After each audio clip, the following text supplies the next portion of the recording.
Et merci de nous rester fidèles pour la seconde partie de New World Forum consacrée à l'actualité politique en République démocratique du Congo, à la croisée des chemins, on va dire, avec en toile de fond une très attendue présidentielle en décembre sans la participation du président sortant, Joseph Kabila Kabange, suscitant un immense espoir pour l'alternance politique dans ce pays continent au sous-sol majestueusement garni. Notre invité, disons plutôt une sommité, un poids lourd dans l'arène politique africaine. Edem Kodjo, bonjour. Bonjour. C'est un grand honneur et toujours de vous avoir. Tout le plaisir est pour moi. Pour discuter de l'actualité africaine. Vous êtes ancien secrétaire général de l'OUA, l'Organisation de l'Unité africaine, devenue Union africaine. Plusieurs fois ministre et 2 fois Premier ministre du Togo, membre fondateur de la Communauté économique des États de l'Afrique de l'Ouest, CEDEAO, ex-membre du groupe des sages de l'Union africaine. Vous avez reçu à travers le monde plusieurs distinctions et prix honorifiques, dont le dernier en date, c'est le prix, je pense, Djurgouta 2018. Et puis président fondateur de Pax Africana, qui est une fondation à but non lucratif à vocation internationale, dont l'objectif, si je m'abuse, est de garantir la paix et le développement en Afrique par la construction de l'unité africaine. C'est ça. Votre CV est long, on va juste décliner un petit bout. Votre bibliographie est tout aussi abondante que le fleuve Congo. Je vais retenir pour l'occasion juste 3 ouvrages, et Demain l'Afrique, que j'aime beaucoup. Ce continent qui est ciselé dans la pierre qui fait les grandes nations. Je me rappelle encore quelques passages. Au commencement était le glaive. Et puis la lettre ouverte à l'Afrique cinquantenaire. On y reviendra certainement. Et puis vous êtes médiateur ou facilitateur dans un nombre de conflits sur le continent africain, et notamment donc dans le conflit congolais. Oui. Voilà. C'est donc un monument que j'ai en face. Je ne sais pas. Avec humilité en plus, vous le recevez. Il vaut mieux. Mais avant d'aborder le vif du sujet, dites-moi pourquoi vous avez donné un avis favorable à l'Union africaine qui vous a saisi un peu, on va dire, à l'improviste, en vous renvoyant cette patate congolaise chaude à la figure. Pourquoi aviez-vous donné votre avis favorable? Mais ma réponse est toujours la même. Je l'ai déjà faite à l'un de vos confrères, qui est un bon ami à moi, que vous connaissez d'ailleurs, et qui m'a dit, mais Edem, qu'est-ce que tu vas chercher dans ce bourbier congolais? Je lui ai dit, est-ce que tu ne penses pas que quelqu'un sur le continent doit accepter d'aller dans ce bourbier? Il a réfléchi 10 secondes et puis m'a dit, au fond, tu as raison. Mais il fallait bien quelqu'un pour accepter d'aller dans cette affaire. Les facilitateurs qui m'ont précédé ont toujours eu une impression détestable après leur facilitation. On se rappelle de ce que M. Abdoulaye Wade a dit. C'était pas très sympathique pour le pays et pour les hommes politiques du pays. Je n'en ferai pas autant. Je dirais tout simplement que pour moi, en tant que panafricaniste convaincu, le Congo est un pays central. Vous-même, vous l'avez dit dans votre introduction, un pays truffé de richesses. Et comment voulez-vous bâtir l'unité africaine en acceptant que ce pays se détruise? Il faut être logique avec soi-même. Et j'ai accepté parce que j'ai été logique avec moi-même. Le panafricaniste que je suis, je dois, en tout état de cause et en toutes circonstances, intervenir pour donner un coup de main, si nécessaire, pour qu'un pays ne s'effondre pas. C'est la raison pour laquelle j'ai accepté d'aller. Et c'était au charbon. Et j'en ai bavé. Ça, je ne vous le cache pas. Mais enfin, tout compte fait, je me félicite d'y être allé. Et j'aurais eu cela sur la conscience si j'avais refusé d'y aller. Et l'histoire, peut-être vous donnera raison. Elle m'a déjà donné raison. Oui. Elle me donne raison tous les jours.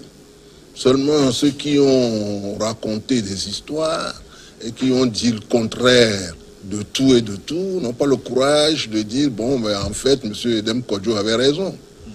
En fait, c'est lui qui a vu juste. En fait, c'est lui qui a sorti la proposition et les solutions qui étaient indispensables.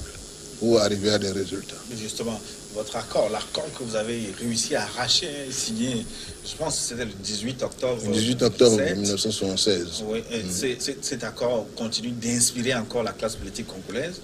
On aura peut-être l'occasion de reparler de cet accord. Mais un mot de cette histoire qui s'est accélérée le 8 août dernier avec la décision du président Joseph Kabila Kabange de renoncer à la présidentielle. Il n'est plus candidat. Comment vous réagissez à cette décision? Mais je réagis très positivement à cette décision. Et je félicite le président Kabila d'avoir tenu parole. Mais je suis un peu moqueur dans cette affaire. Parce que dans cette histoire, combien de fois on n'a pas attaqué le président Kabila en disant il ne dit rien, c'est qu'il se cache, c'est qu'il veut sortir son jeu au dernier moment, il va se représenter, etc., etc. Le pays va sombrer dans la crise. Et voilà que le président Kabila a décidé de respecter sa parole. Une fois, il a dit je vais respecter la constitution congolaise. Mais c'est plutôt énigmatique, dire qu'il va respecter la constitution congolaise. Mais c'est une façon de répondre à la question, est-ce que vous y allez ou pas? Puisque la constitution congolaise dit clairement qu'il n'y a pas plus de 2 mandats. Donc, quand quelqu'un, vous lui posez la question, est-ce que vous allez vous représenter? Et qu'il vous répond, je vais respecter la constitution congolaise, il vous a donné une réponse. Ceux qui mettaient tout cela en doute était très convaincu du contraire. Il savait très bien que Kabila disait qu'il n'allait pas se représenter. Mais il préférait mener une cabale d'enfer dans toutes les dimensions, dans tous les secteurs, pour dire non, non, ça ne se fera pas, il va. Et maintenant, alors, non, il faut avoir aussi le triomphe modeste. Mais il faut aussi avoir la défaite lucide, n'est-ce pas? Parce que quand j'entends dire aujourd'hui que on a gagné parce qu'on a fait des pressions sur Kabila et que Kabila a fini par céder aux pressions, mon vieux, il faut quand même voir les choses en face. Kabila a décidé de le faire et il l'a fait. Oui, vous, à quel moment vous avez senti qu'il a pris la décision de ne plus se représenter? C'est une excellente question. Je vais vous dire précisément quand. Le 18 octobre, on signait l'accord de 2016. On signait l'accord à la cité de l'OUA, à Kinshasa.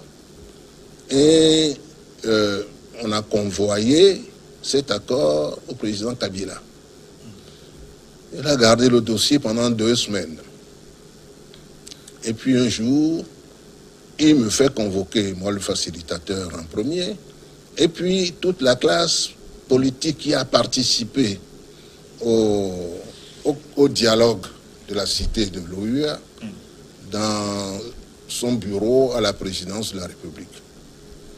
Et là, avant que je ne prenne la parole, il m'a dit, monsieur le facilitateur, je dois vous dire d'entrée de jeu que le texte que vous m'avez fait parvenir et que j'ai gardé 2 semaines, je l'ai étudié minutieusement et je peux vous dire qu'à partir de ce jour, ce texte est le mien. Ah bon, il a dit aussi clairement que ça. Aussi clairement que ça. Je n'étais pas seul. On était une 50aine, minimum dans son bureau ce jour-là. Puisqu'il a reçu toutes les parties ayant participé au dialogue avec moi. Donc pour moi, c'était clair. Et plus je l'entendais parler, et plus j'entendais aussi les gens vociférer dans tous les secteurs, plus ma conviction était faite que le président Kabila allait tenir parole.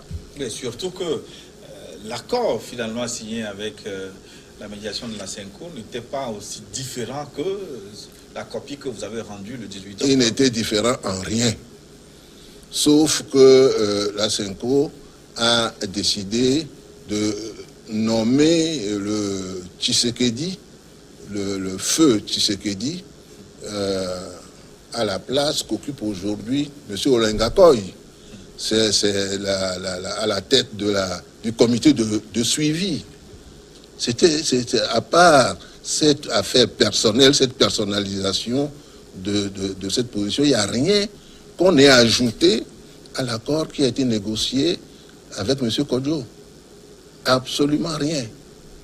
Donc, le fond du problème, c'est que jusqu'à ce que nous finissions cette négociation, il y avait des tranches de l'opposition de l'opposition congolaise qui ne voulaient pas entendre parler de l'accord. Ils l'ont peut-être même pas lu, mais ils ne voulaient par principe pas se ranger à cet accord. C'est là que peut-être la Cinco a eu un rôle positif en disant « moi je vais leur parler et je vais les ramener ». Ils n'ont jamais pu les ramener jusqu'à la fin de ma mission. Mais c'est quand j'ai rendu ma copie et que je m'apprêtais à partir que l'idée d'un second dialogue a fait jour. Mais cette idée d'un second dialogue, quand j'y pense, ça montre bien que l'Afrique n'est pas elle-même. C'est désolant. J'ai appris beaucoup dans cette crise congolaise. L'Afrique n'est pas elle-même. C'est des idées qui étaient cogitées dans certaines arènes non africaines. Ben, vous le saviez depuis. En disant quand il aura fini son dialogue, on va en faire un autre. Donc, moi, je voyais tout cela de façon... C'était plutôt triste pour le continent africain. Oui. Mais le renoncement de M. Kabila, quoi qu'on dise, hein, est-ce que c'est le fait des pressions multiformes, les pressions extérieures, pressions de l'Église catholique?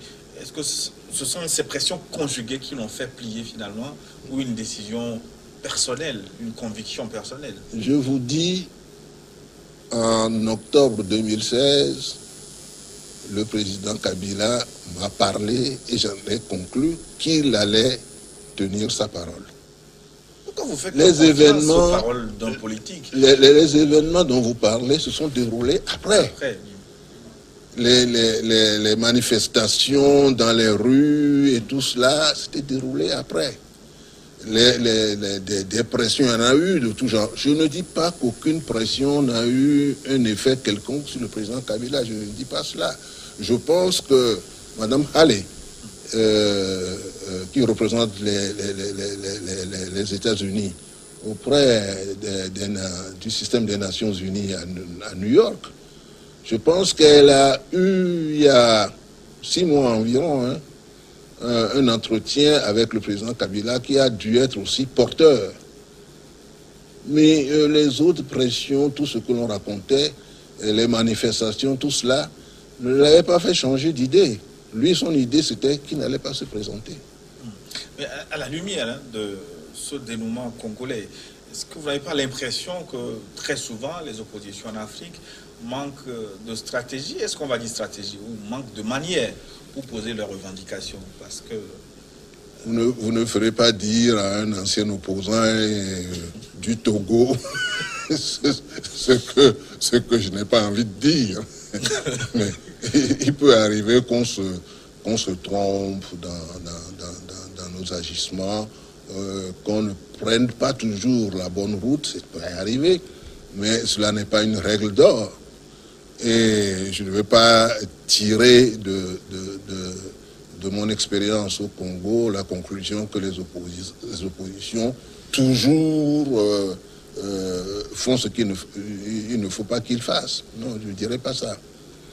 Au Congo, la classe politique était très dispersée.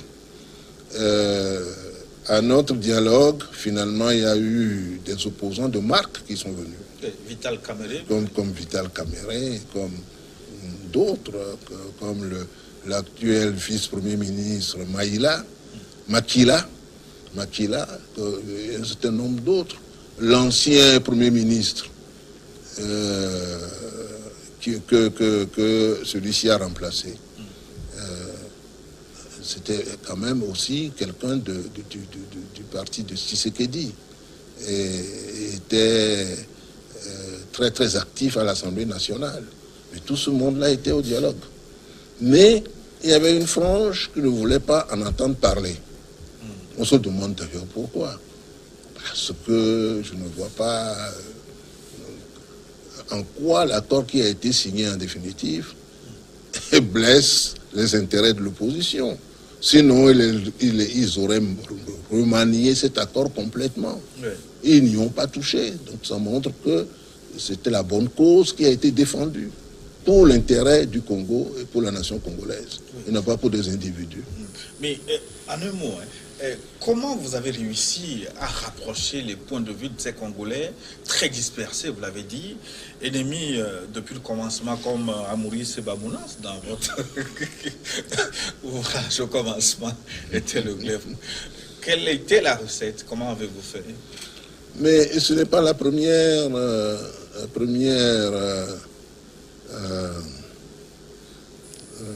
manifestation, disons, c'est pas la première fois que je conduis des négociations de ce genre. On finit par avoir une certaine expérience.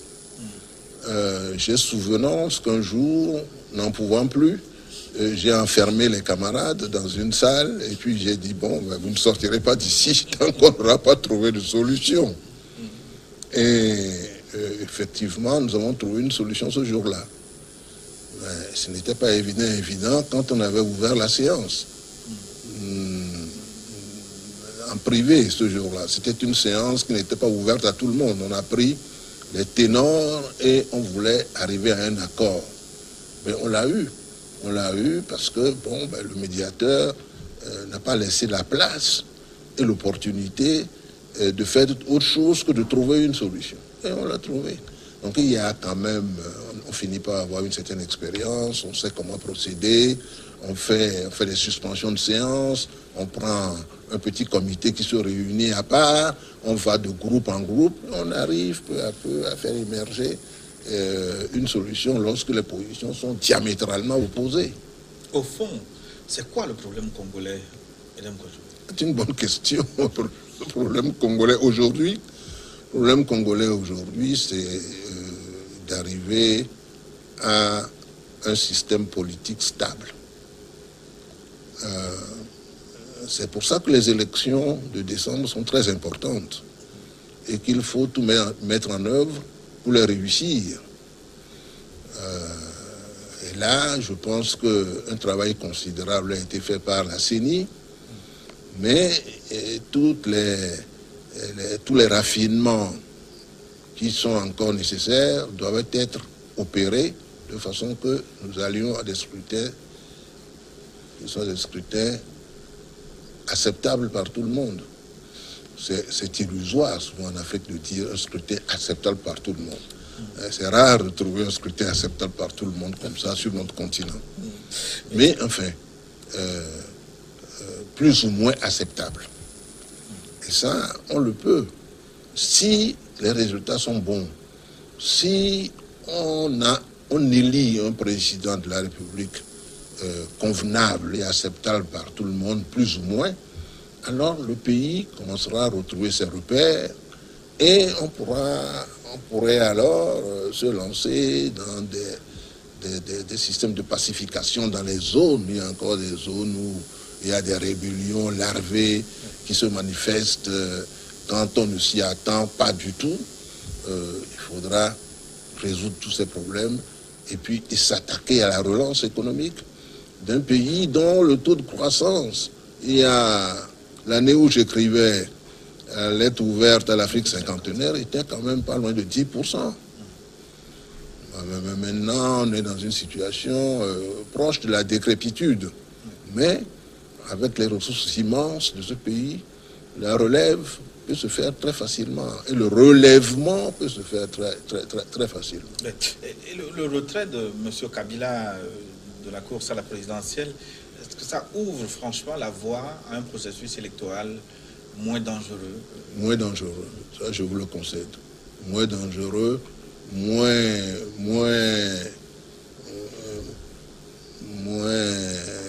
agressif et plus convenable.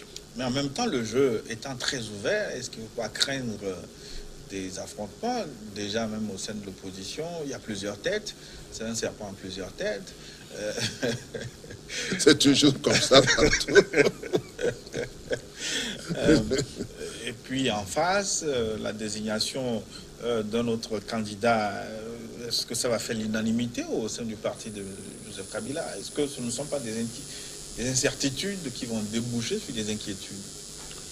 Dans le cas de Kabila, pour l'heure, on a le sentiment quand même d'une acceptation par toutes les fractions qui constituent le FCC, qui est, disons, l'agrandissement du PPRD de Kabila. Le parti de Kabila a ratissé large. Ça va depuis Kengo à Dondo jusqu'à des éléments proches de Caméré ou des éléments proches même de Tshisekedi. Bon, le Premier ministre lui-même, enfin le Premier ministre actuel fait partie, qui est un Tshisekediste de première heure, que j'ai reçu en tant que porte-parole de Tshisekedi. Et Premier ministre, il a rejoint cette coalition présidentielle, ainsi que d'autres personnalités importantes. Donc, bon, celui qui a été choisi, Chadari, c'est un ancien de l'UDPS. Donc, il a dû conserver. Vous savez comment on est en Afrique. Il a dû conserver des relations tout simplement humaines avec des gens qui étaient ses anciens compagnons. Donc, de ce côté-là, j'ai le sentiment que Kabila a relativement bien réglé ce problème. Ça n'a pas dû être facile. D'ailleurs, je vois ça d'ici, ça n'a pas dû être facile du tout. De l'autre côté de l'opposition, j'apprends, comme tout le monde, qu'on veut aller vers une candidature unique. Je le souhaite pour l'opposition, mais je ne suis pas obligé d'y croire. Kabila n'est plus candidat, mais à la place de l'opposition, vous n'auriez pas crié cocorico, hein, parce que le jeu n'est pas fait. Ça veut dire que Chadani a encore toutes ses chances, lui aussi. Non, le problème, c'est toujours le même. Il faut que l'opposition fasse toujours très attention. Quand on a de longs débats, de longues discussions qui durent une année et demie, 2 ans, on oublie très facilement le terrain. Le terrain ne se résume pas à Kin, ni au retour de Tshisekedi père. Quand le père de Tshisekedi, quand Tshisekedi père, en tout cas, était rentré, bien évidemment, on a vu des scènes grandioses. Mais Kinshasa, malgré ses 10 millions d'habitants au bas-mot, c'est une partie du Congo qui a 80 millions d'habitants. Donc, l'opposition doit faire très attention. J'ai le sentiment qu'ils ont un peu oublié le terrain pendant toutes ces discussions, toutes ces négociations, et que pendant ce temps, le PPRD, le parti de Kabila, lui labourait ce terrain quotidiennement. Donc, l'opposition doit faire attention, en général en Afrique, pour ce genre de période où on ne doit pas quitter le terrain d'un pouce et on ne doit pas cesser de l'observer d'un iota et conserver en permanence des émissaires qui circulent sur le terrain et qui raniment la flamme. Sinon, la déception est souvent terrible. C'est qu'on se retrouve au pied d'une date qu'on vous donne, date des élections. En général, l'opposition n'est pas le secteur le plus fortuné du pays.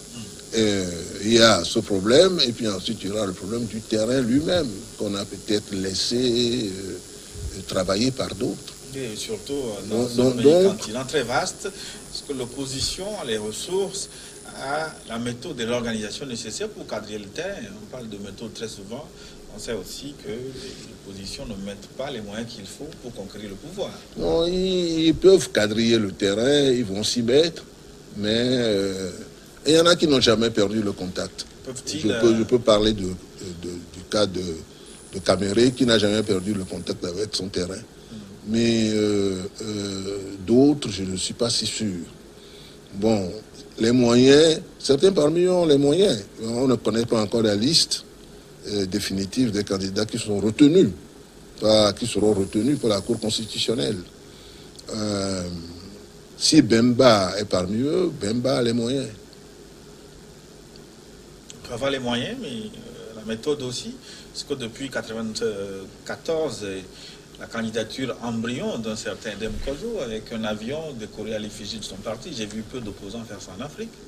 Oui, mais ça c'est 1993. Ça. Oh, mais au Congo, il y a mieux que ça. Mais les Bemba ont des moyens considérables. Il est le fils de son père. Un ancien Moboutiste. Oui, qui était le patron du patronat et le patron de Erzaïr, entre autres. Donc, certains des opposants ont des moyens, d'autres ont des moyens plus réduits. S'ils arrivent à se mettre ensemble, bon, en ce moment-là, il y a un élément nouveau qui sera un plus en leur faveur. Mais s'ils vont disperser, ce n'est pas évident du tout. Mais est-ce que le climat aurait été totalement pacifié s'il n'y avait pas ce cas Moïse Katumbi? Pourquoi l'a-t-on empêché de rentrer en République démocratique du Congo? Est-ce que vous comprenez? Et je ne sais pas qui l'a empêché. Parce que j'ai entendu le ministre de la Justice dire que personne ne l'a empêché. Bon, enfin, disons que si c'est si compliqué, c'est qu'il y a problème. Si c'est si compliqué pour un individu de rentrer chez lui, c'est qu'il y a problème. Bon. En tout cas, je n'en dirai pas plus. C'est Dem Kojo, Pierre Nkurunziza hier et Kabila aujourd'hui, qui n'est plus candidat. L'Afrique centrale est-elle finalement réveillée par votre lettre ouverte à l'Afrique cinquantenaire? J'en aurais été tellement flatté. J'étais sûr que c'est la lettre ouverte à l'Afrique cinquantenaire qui les a réveillés. Je considère que jusqu'à présent, la position du président Nkurunziza est pour moi encore quelque chose de tellement étonnant que je n'arrive pas jusqu'à maintenant à réellement me faire une idée de la situation. Lui aussi que vous avez eu l'occasion de côtoyer. Bien sûr, je l'ai pratiqué pendant 6 bons mois, puisque j'ai été médiateur là-bas pour cette période-là. Après quoi, l'Union africaine a jugé qu'il serait plus indiqué de désigner un chef d'État de la sous-région pour s'occuper de ça. En l'occurrence, Yoweri Museveni. Yoweri Museveni. Ce qui, à mon avis, était... La réalité, c'est que ça a été changé aussi rapidement après. On a pris le Tanzanien. Alors, donc, il faut croire que quelque chose bouge, parce qu'on a toujours tendance à considérer toute cette partie du continent comme le ventre mou de l'Afrique, ventre mou sur le plan politique, ventre mou sur le plan économique, puisque la CEAC, malgré la sympathie qu'on a pour elle, n'est pas encore tout à fait sur la voie de la constitution d'une communauté économique capable de rivaliser avec la CEDEAO, par exemple. Donc, si ce que vous dites est vrai, ce serait pour moi une énorme satisfaction de voir que Nkurunziza tient sa parole, Kabila tient sa parole. Ce sera un frémissement important dans la sous-région Et ce serait très positif pour le continent africain. Et qu'est-ce qui agite cette Afrique-là? Est-ce que c'est toujours l'étranger dominateur? Parce que dans votre lettre ouverte, on a senti qu'un des poids sur le continent, c'est aussi... c'est aussi notre propre conscience. Ouais. Parce que moi, j'estime que en politique internationale, chaque État a le droit de défendre ses intérêts. Donc, que les dominateurs essayent de nous dominer, c'est leur droit le plus absolu. Mais maintenant, il nous appartient, nous, de ne jamais nous laisser dominer. Et ça, la balle est dans notre camp. Et pour ça, j'insiste toujours sur le conscientisme tel que l'a défini Kwame Nkrumah. Et il faut que les Africains eux-mêmes soient conscients de ce qu'ils sont, de leur place chez eux et de leur place dans le monde. Si vous ne l'êtes pas et que vous allez toujours cultiver des amitiés douteuses, que vous avez toujours secrètement la main tendue et que vous comptez sur le soutien de l'extérieur pour parvenir au pouvoir, bon, en ce moment-là, vous-même, une fois que vous serez au pouvoir, vous allez payer le prix de ce que vous avez négocié en cachette avant de devenir président. Vous l'avez écrit 1000 fois d'ailleurs. Et comment te nommerais-je mère nourricière, continent primordial, source et origine de l'humanité? Comment te nommerais-je, toi, Afrique, dont plusieurs de tes fractures appelées États, peut-on les appeler autrement, vont s'aligner frénétiquement, noyant leur chagrin structurel dans une joie éphémère, sans lendemain, procurée par des festivités célébrant le 50e anniversaire de leur indépendance. Vous avez dit, indépendance, soit, je l'accepte. Je ne chicanerai pas sur ce point. Indépendance, d'accord, indépendance dans la dépendance absolue, fatale, totale, mais tendue dans l'attente de la manne salvatrice, habitude contractée depuis longtemps. Oui, bien sûr. Bien sûr, ça n'a pas changé. C'est écrit dans l'aide. Bien évidemment, je me reconnais. Ça n'a pas changé. Ça n'a pas changé. C'est de 2050 ans, c'est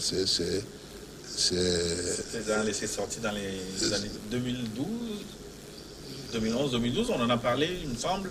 Oui. C'est sorti en 2011, 2012. Oui. Mais quelle que soit la date, la réalité, et demain l'Afrique, c'est 85. Et c'est toujours d'actualité. Oui, c'est 85. Mais si vous lisez attentivement et demain l'Afrique aujourd'hui, vous retrouvez la pertinence d'une analyse qui a été faite il y a plus de 50 ans, il y a 40 ans. 85, au moins 30 ans, n'est-ce pas? Au moins 30 ans. Cette analyse est toujours valable. Mais des fois, ça me chagrine. Ça me chagrine. Je me dis, mais est-ce qu'on va mourir en ayant toujours le sentiment de n'avoir pas suffisamment fait de pas en avant? Est-ce que ça va continuer comme ça? Mais c'est aux Africains de se défendre. Les autres sont toujours à l'affût. Les autres essaieront par 1000 manières de vous déstabiliser, par 1000 manières de conserver leurs privilèges sur vos ressources naturelles. Mais ça, c'est le combat de la géopolitique mondiale. Et ce vent de la démocratie, est-ce que ce n'est pas un instrument pour, justement, nous diviser davantage? Ça se discute. Bon, à mon avis, la démocratie, c'est un idéal qu'on ne peut pas renier. On ne peut pas renier ça d'un trait de plume. C'est quand même, disons, la façon, dans les différentes manières et façons de diriger les peuples, c'est peut-être celle qui quand même apparaît la plus souple, la plus abordable, la plus confortable pour tout le monde. Mais c'est notre responsabilité en Afrique de l'accommoder et de la mener de façon à ce que nos intérêts soient toujours sauvegardés. Moi, ce que je déteste le plus, c'est la subordination, avouée ou pas. On n'a pas à nous subordonner à qui que ce soit dans le monde. Et nous devons pour cela prendre nos responsabilités. C'est tout simple. Oui, mais quand on vous entend, votre discours est un peu meilleur que l'image qu'on tente de faire de vous souvent, parce que on présente Edem Kodjo comme étant, vous êtes énarque, vous l'êtes. Mais c'est pas... Attendez. Énarque, c'est pas un défaut. Oui. C'est pas un crime. C'est même une qualité. Parce que c'est une habitude franco-française de déblatérer sur ce qu'il y a de mieux dans le pays. C'est tout. Ça, c'est très français, ça. Et moi, je ne l'accepte pas. L'ENA n'est pas une injure. Alors, des fois, on présente en disant encore un énarque, comme si c'était un criminel de haut vol qu'on va mettre à la tête d'une institution. Enfin, tout de même. Vous n'avez pas été formaté pour servir les intérêts justement de la métropole. J'ai été formaté pour servir les intérêts de l'État. Point. Et non pas de l'État français. Vous avez bien compris?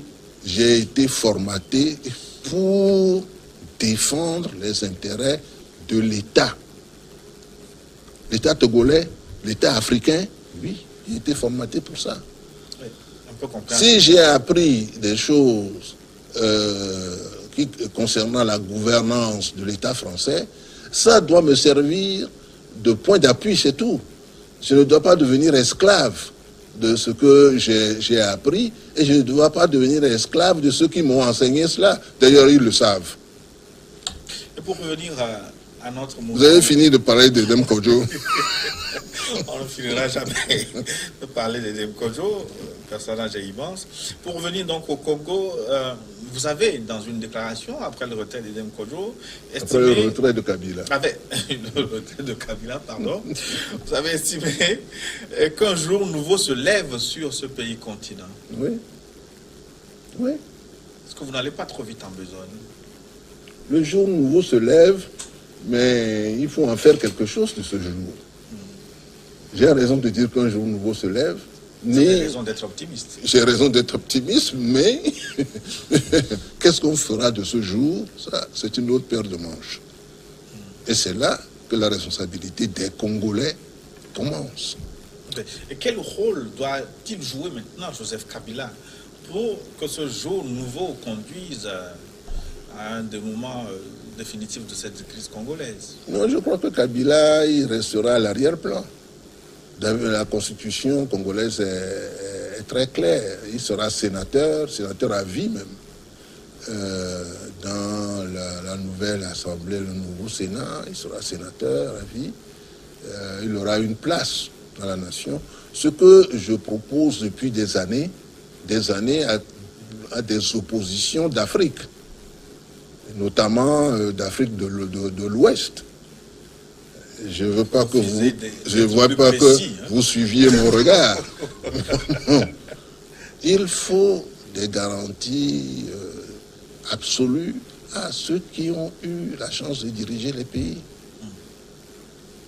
Garantie de sécurité, garantie disons même de protocole, garantie de place dans la nation. Mais les Congolais sont en avance sur nous, puisque eux, ils ont prévu que leur chef d'État ancien sera sénateur à vie. Un sénateur, c'est quand même une personne. Et en plus, Kabila, lui, il reste à la tête de son parti, pour le moment en tout cas. Ce qu'on peut demander, c'est que le parti se comporte convenablement, que les autres partis aussi se comportent convenablement, et qu'on ait à jouer le jeu démocratique désormais. Puisque c'est Kabila qui faisait, dit-on, obstacle à ce jeu démocratique. Donc maintenant qu'il n'est plus là, faisons les choses et jouons le jeu démocratiquement. Est-ce qu'il n'a pas la chance, l'opportunité de rentrer dans l'histoire par la grande porte, Joseph Kabila, en se mettant un peu au-dessus de la mêlée, en cessant d'être partisan, et pour finalement devenir le père de ce Congo nouveau, en conduisant le processus de façon... Peut-être qu'il procédera par étapes. Peut-être que pour l'heure, évidemment, si vous avez vécu au Congo et si vous entendez ce que les Congolais disent parfois, n'importe qui aurait froid dans le dos. Bon, donc, je crois qu'il a bâti un système pour se dégager qui est digne de considération. D'abord, renforcement du parti, considérablement renforcé. Ensuite, sécurisation en quelque sorte, pas personnelle, mais sécurisation des forces armées congolaises. Des forces armées congolaises, les dernières nominations, vous avez vu vous-même. Encore que parmi ces nominations, on parlait de quelqu'un qui aurait des tâches concernant Floribert Chebeya. Et ça me plaît beaucoup moins. Mais il y a un renforcement de la sécurité aussi. Donc il a pris ses précautions. Et si les choses évoluent bien, pourquoi voulez-vous qu'il demeure président du parti? Il pourra céder sa place à quelqu'un d'autre. Mais pour l'heure, il convient quand même d'être un peu prudent, puisque les déclarations de tout genre, les vitupérations, les imprécations à l'égard de Kabila sont multiples et variées. Donc bon, il fallait quand même en tenir compte et essayer de faire un système qui soit un système ouvert, mais en même temps qui permette un minimum de sécurité. Alors, à quelles conditions la RDC peut-elle réussir l'alternance politique sans basculer dans le chaos? Vous me posez une question bien difficile. Bon, je ne sais pas. J'allais dire je ne sais pas. Toutes choses étant égales par ailleurs, si la CENI continue à faire son travail, je veux dire en passant que la CENI a fait un travail considérable. Ça, personne ne le dit jamais. Mais ce qui plaît moins, c'est cette machine à voter, qualifiée de machine à tricher. Oui, mais j'ai entendu ça. Je ne connais pas cette machine, je ne l'ai jamais vue. Celui qui a choisi cette machine, c'est un homme qui a une rare compétence. Corneille Nangaa, le président de la CENI, c'est quelqu'un pour lequel, personnellement, j'ai de la considération. Ce qui n'est pas peu dire. Donc, c'est pas n'importe qui capable de faire n'importe quoi, non. Bon, pourquoi ont-ils choisi cette machine-là? Je n'en sais rien. Je ne peux pas me prononcer là-dessus. Mais si les choses devaient aller normalement jusqu'au bout, on doit avoir des élections à peu près convenables. Les élections en Afrique, il ne faut pas toujours les rechercher comme étant totalement convenables, mais à peu près convenables. Vous avez vu nos frères du Mali. Aujourd'hui, on voit disons que les choses sont passées à peu près convenablement. Et que donc on doit accepter les résultats qui ont été proclamés. Pourquoi cela doit être à peu près, pas totalement? Quelles sont les contingences? Totalement, parce que nous avons encore beaucoup de contingences en Afrique.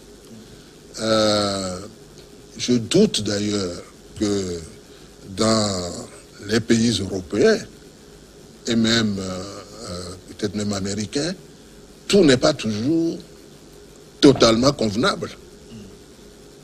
Tout n'est pas toujours totalement convenable. Il y a des petites erreurs, il y a des choses qui ne sont pas faites convenablement. Ça existe. Mais en Afrique, nous partons de loin, nous avons des problèmes de toute nature pour assurer les listes électorales, pour définir les modalités du vote. Mais combien de fois, avec M. Maïdam qui m'accompagne dans toutes mes missions là, nous ne sommes pas entrés dans les bureaux de vote où les urnes n'étaient pas scellées comme il faut. Combien de fois nous ne leur avons pas appris comment On scelle l'urne. Bon, les gens qui étaient dans le bureau de vote, ce n'étaient pas des voleurs. Ils ne l'ont pas fait exprès, ils ne savent pas. C'est tout. Et il fallait leur montrer comment on scelle les bureaux de vote. Donc bon, on revient de loin. L'essentiel, c'est que, quand même, dans une large mesure, les choses soient convenables. Monsieur Denkodjo, nous arrivons donc pratiquement à la fin de notre rendez-vous. Avec vous, Oui. on ne voit jamais le temps passer. Alors, avec moi? Oui. Vous retournerez au Congo, vous allez écrire un ouvrage sur votre passage. Je ne sais pas. J'ai le choix entre réserver ça pour mes mémoires, sur lequel je travaille depuis quelque temps maintenant, ou extraire cela pour faire un petit livre à part, je ne sais pas. Ma doctrine n'est pas faite là-dessus. Mais aller au Congo, bien sûr, si les opportunités se présentent, j'irai au Congo. C'est un pays qui ne laisse pas indifférent. Un de mes plus beaux souvenirs de ma vie, c'est le jour où je suis parti dans un hélicoptère visiter dans le Bas-Congo, ou le Congo central, les stations de pétrole, d'exploration pétrolière. Et au retour, j'ai vu le fleuve Congo, son embouchure. C'est un spectacle inoubliable. Donc, il montre que c'est un pays, quand on voit ça, on se dit, mais c'est un pays béni de Dieu, ça. Il n'y a pas de raison que les hommes en fassent ce qu'ils sont en train de faire. Et la responsabilité des Congolais est très grande. Donc, j'irai au Congo avec plaisir. Vous savez,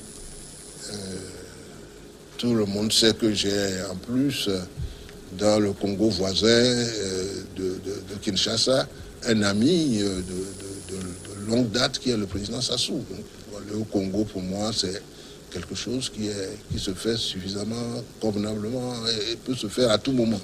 Merci. Merci, Denkodjo, président fondateur de Pax Africana. Merci. Et nous arrivons donc à la fin de notre riche entretien. Merci de votre aimable attention. Dans un instant, une nouvelle édition du journal sur votre chaîne.